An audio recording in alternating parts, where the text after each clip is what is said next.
Psalm 78, verses 65 through 72.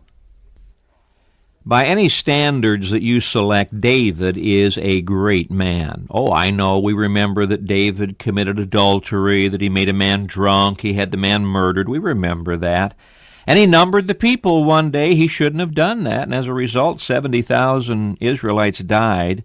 But by any standard you select, David is still a great man. God forgave him of his sins, and God used David in a wonderful way. In Psalm 78, I read these words, verses 70 through 72. God chose David, his servant, and took him from the sheepfolds. From following the ewes great with young, he brought him to feed Jacob his people and Israel his inheritance. So he fed them according to the integrity of his heart and guided them by the skillfulness of his hands. You see, David started off as a servant, and God made him a ruler. That's always God's pattern.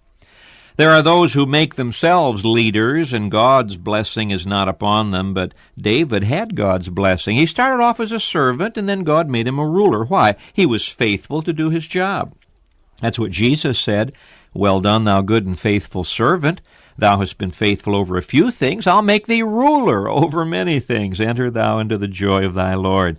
If you want to be a leader, learn how to be a follower. If you want to be a ruler, learn how to be a servant. Be faithful doing what God's called you to do. Here's a man of humility. Secondly, here's a man of integrity. So he fed them according to the integrity of his heart. What is integrity? Well, it's the opposite of duplicity. It means being one, having one heart. A double-minded man is unstable in all his ways. David's heart was united to serve the Lord. A man of humility, a man of integrity, and a man of ability. He guided them by the skillfulness of his hands. You see, integrity ties your heart and your hands together. Your heart serves the Lord. Your hands are busy for the Lord. And we need people like that today. No amount of dedication can compensate for lack of skill. But no amount of skill can compensate for lack of dedication. We need both.